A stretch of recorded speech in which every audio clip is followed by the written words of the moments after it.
It's a Thursday PFT, and I am not flying solo today. Chris Simms is back. We had some fun during the program, and we're going to have some more fun here now because we don't have anybody telling us when to shut up. We can talk as long as we want to talk, and we can talk about things we talked about during the show.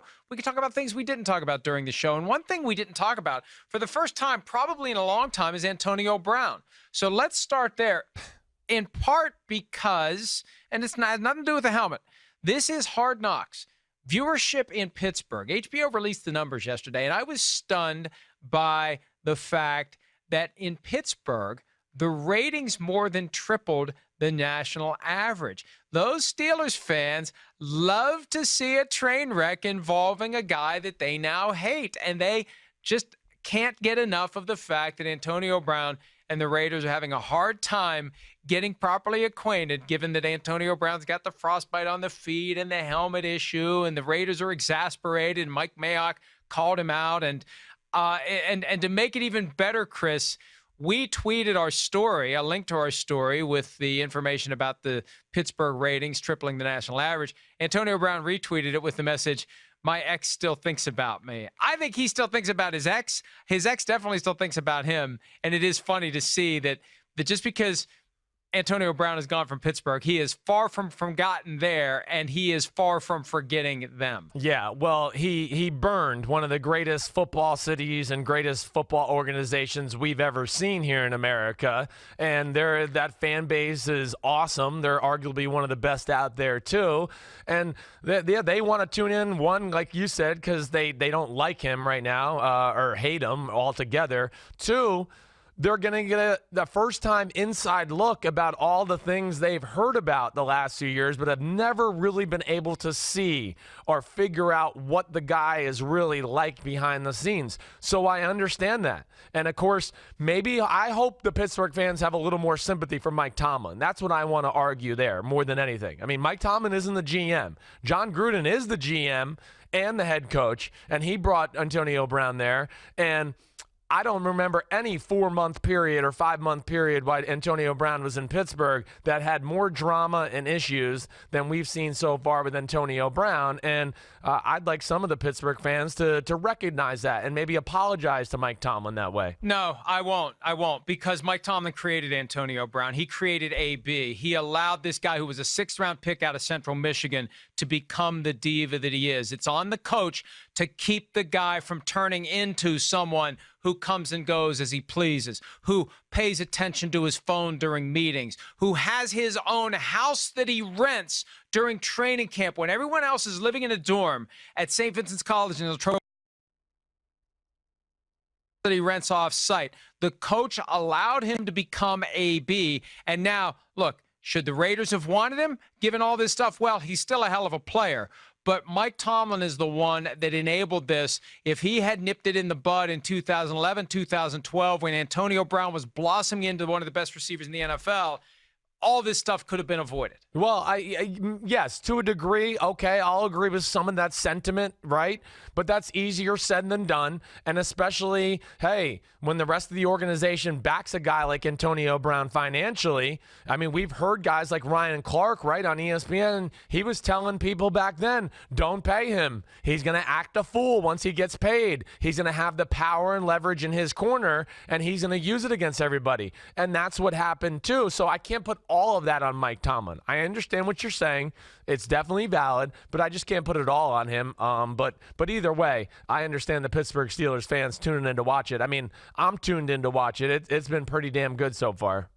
All of these coaches get seduced by the talent. That's the bottom line. Yes, and if the talent comes with baggage, if there's enough talent, you'll deal with the other stuff. Just like your dad's New York Giants did, and Bill Parcells did, and Bill Belichick did with Lawrence Taylor. That's right. Bill Belichick makes exceptions for no one. But if you're Lawrence Taylor, he'll make an exception for you because you get seduced by what the guy can do when it's time to get on the football field. And by all appearances, whatever he's wearing on his head, whatever's going on with his feet, Antonio Brown can still get it done. That's now, right. in Pittsburgh, with Antonio Brown gone, and Chris, yesterday we did a draft of the Achilles heels that can affect the various teams, and I said the number 2 receiver in Pittsburgh could be an Achilles heel because, number 1, we don't know who the hell it's going to be, and number 2, there may be more pressure on that guy than there was on JuJu Smith-Schuster last year because we don't know whether or not JuJu Smith-Schuster can blossom into the number one receiver that Antonio Brown was. And Smith-Schuster says he is working on catching balls down the field.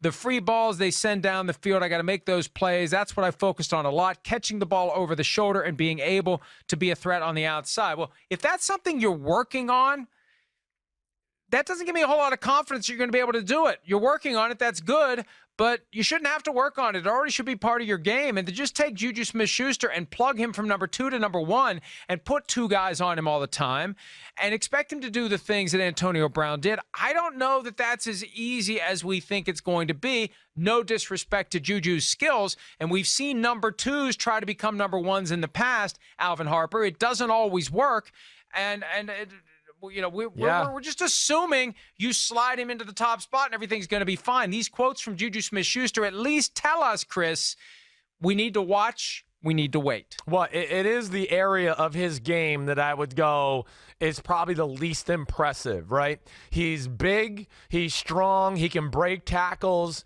You see a lot of great catches over the middle, but the one thing I don't think he does to defenses necessarily is scare them with the deep threat, especially when he's on the outside. He doesn't have that type of speed. So I think he's trying to say, yeah, he's working on that. He realizes he's going to be more of that, oh, it's man-to-man. Big Ben's just going to throw it up to me now instead of Antonio Brown, and he wants to get better at, those balls that, yes, I am tightly covered, but, Big Ben puts a ball out here and I adjust the proper way or puts it behind my back and I can go get it that way. So I understand that aspect. He's just trying to let you know he's working on that as some area that he thinks he needed to be better. But I think that is the biggest question, Mike, about JuJu Smith-Schuster is, can he scare people with the 9 route, the go route? Can he back them off consistently enough to where then it opens up everything else underneath because guys are fearful he'll catch a bomb over their head from Big Ben?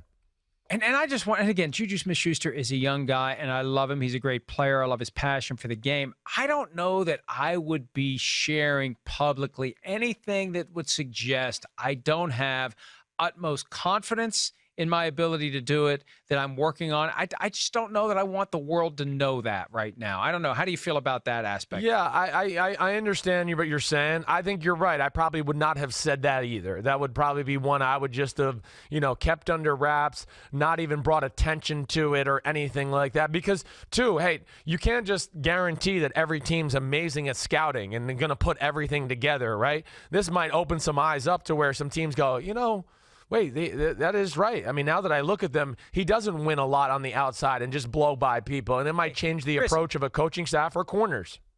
What's going to happen in 17 days? The Steelers go to New England. Stephon Gilmore will see exactly what JuJu Smith-Schuster has said. So what are they going to do? They're going to take away his ability to run the routes that he is comfortable running, and they're going to force him to do the things that he's working on because they know he's got less confidence in that. He'd prefer not to do that. They're going to force him to prove that he can, and that may be one of the ways that you slow down a JuJu Smith-Schuster in week 1 of his experiment as the number 1 receiver in Pittsburgh.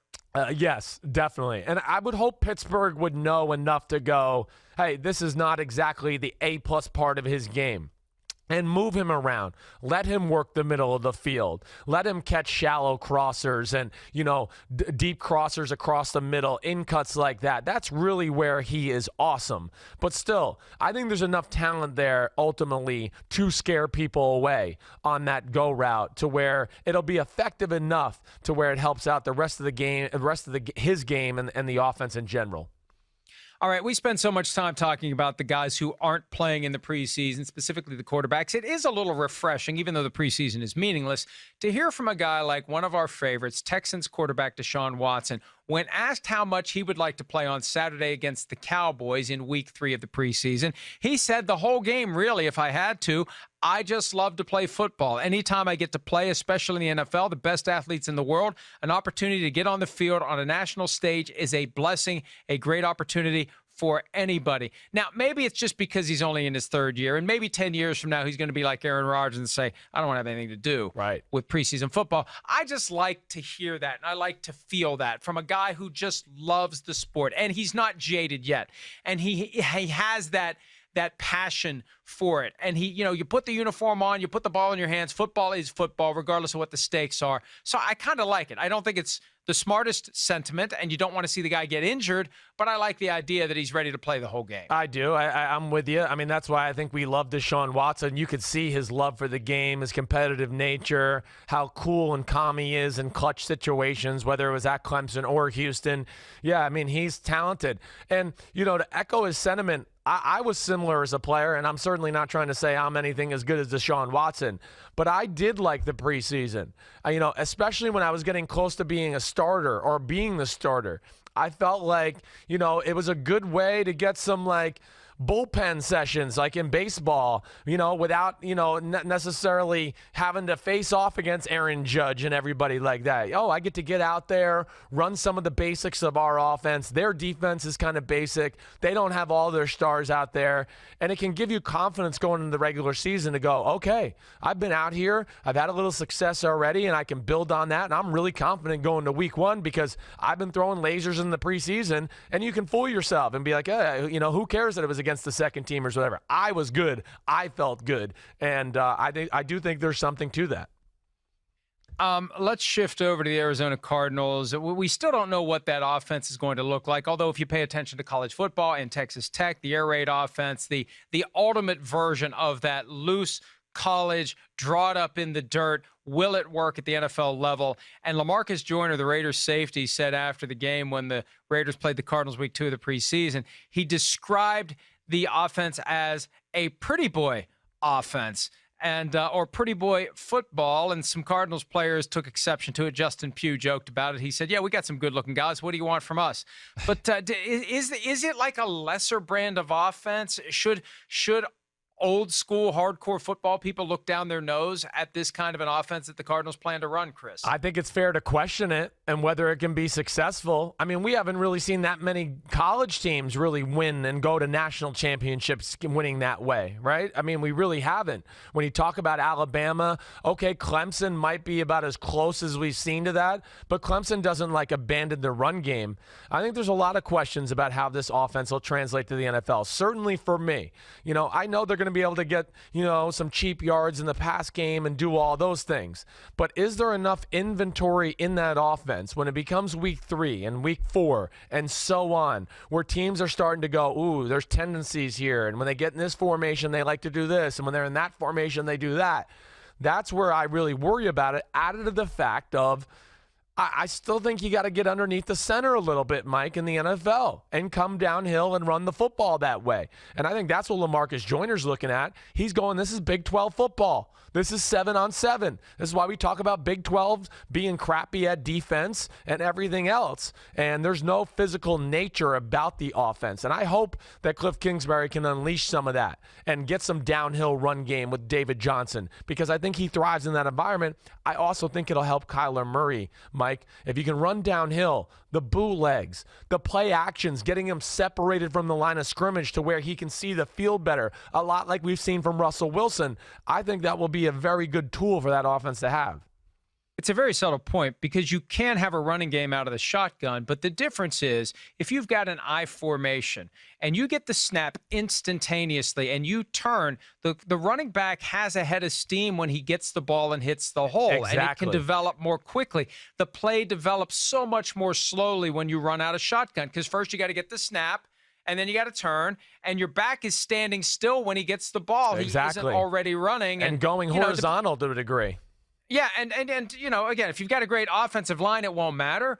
But there's something to be said for hitting the hole quickly and busting through it to the second level. It's harder to do when you're running the ball out of shotgun. And also, it's just the variety, Chris. The thing that I always say, the more you can make the defense guess. That's right. Is it a run? Is it a pass? And the longer you can delay that process. So that's why the RPO works so well. Yeah. You force the defense to continue guessing after the snap, and then you wait for them to commit and you burn them the other way.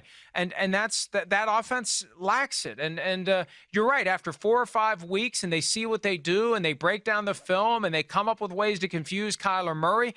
And look. People say, oh, Kyler Murray was joking when he said to Antonio Brown, why they got to bring the house on me, bro? I think he was a little irritated. I think he was a little frustrated. And this is a guy who has not encountered much adversity while playing football. It's always come easy to him. I want to see, how does Kyler Murray deal with a 3-game losing streak? Right. How does he deal with a final stat line of 5 for 23 with 2 interceptions and 87 yards? If that happens, how does he react to that? It's not going to be like it was in college and high school. And maybe that gives him the determination to play even better, to fit the ball through tighter windows, to be a better quarterback, to be more dialed in. He needs to be. Right. He needs to do what Deshaun Watson did. Right. Deshaun Watson, hey, in college, the window's that big, and sometimes he was outside of it. In the NFL, the window's this big, and he threads the needle. That's right. As needed. And will Kyler Murray step up to that? He's got the arm. Yes. The ball's got the pop, but it's so much more than that. Yes, it is. And you made all the right points about the I formation. And again, I challenge people to listen to this aspect too. A lot of these defensive players coming to the NFL are more comfortable seeing this type of Arizona offense, because that's what they're seeing in college, rather than seeing, Sean McVay, Sean Payton, Josh McDaniels, Kyle Shanahan. Whoa, I formation, guards are pulling. Holy cow, what do I do? Think about if you're a linebacker playing that type of offense. Oh, there's Todd Gurley, I got to get to him. Oh, there's Todd Gurley, I got to get to him. Oh, there's Todd Gurley, I got to get to him. Oh, wait, Jared Goff has the ball? Oh, man, Robert Woods is behind me now, and it's a 20-yard completion. It's the best way to create explosive plays. And I think that's why you've seen teams like the Patriots, the Rams, the Saints go that route here as of late, because, one, they've recognized college football players are not used to seeing this style of football right now. This is actually different. Even though it's old school to you guys like you and me, this is actually different for the new school guys. And a lot of young defensive coaches don't even know how to defend it. Defensive players don't know how to defend it. And it's a great way to get explosive pass plays in the passing game. That's really the best part about it. One last point before we move on. A wise man once told me that anytime a player says something that is controversial about an opponent or has some nickname like Pretty Boy Football, chances are they didn't come up with it. Chances are they heard it in a meeting room from a coach, from either their head coach or their coordinator, right, or that this is something that the Raiders were saying about the Cardinals. Just because LaMarcus Joyner is the one who said it, there's a disdain among the Raiders coaching staff, Chris, and it possibly goes all the way up to Chucky himself, calling it Pretty Boy Football. But, that may have been something that ended up on the cutting room floor for Hard Knocks. Right. But there's a chance that that's where it came from. I think I would bet, if you made me bet, if it came from that or LaMarcus Joyner made it up himself, I would imagine that either in the secondary room or the defensive full meeting room that came up during the week. You're right about that. All right, something that came up during the program in the airing of grievances. We didn't have much time to talk about it, though. The Stephen Jones comments from Wednesday about agents, and he didn't single any agents out, but the Cowboys COO, in talking generally about agents, said, I have a lot of respect for most agents. I really do. I think they're trying to do their job for these players, but I do think sometimes they don't have the end game that maybe the players should, and we do. I think sometimes our players have to realize their representatives don't always have what's in the best interest. Getting the very most they can for the players may not be in the interest of their long-term future. If they want to, and I'm totally convinced all our players do, want to win championships and keep these young players right now. I don't think the representatives, and they're all good ones, feel like that's their problem. Look, I understand that agents are primarily focused on maximizing the recovery for the player because that maximizes the recovery for themselves. But do not tell me that the team has the player's long-term best interests at heart. They do not. By definition, they do not. The team worries about what? The team. What did Jerry Jones say Tuesday? The team takes precedence, not the player. The team. So the player doesn't care about the long-term best interest of the player. And think about this, Chris. Right now, the Cowboys have 90 guys on the roster. Right. 37 of them are going to be said, right, see you later. We love you. Thanks for everything you did. Now get the hell out of here. They're not laying the foundation for these guys' long-term futures. They want what's best for the team. What's best for the team is getting these guys to take less. And if you can undermine their relationship with their agents to get them to take less, you're acting in the best interest of the team. That's what this is all coming from, guys. So don't fall for it. They are trying to help themselves. They're not trying to help you. They help themselves by convincing you that your agents aren't helping you. I don't think the Jones family became the Jones family by the approach of, we won't try to get the most we can get. I don't think so. I just have a feeling oil tycoons, what they do with the Cowboys, it always seems like they're trying to get the most they can get out of everything. So I don't like that hypocritical stance, let alone there's no such thing as long-term future in the NFL. And it doesn't exist at the running back position. So, again, you can cry me a river with all that crap talk. That's just not true. I can't stand, I'm on the player side, and I'm especially on Ezekiel Elliott's side with this one.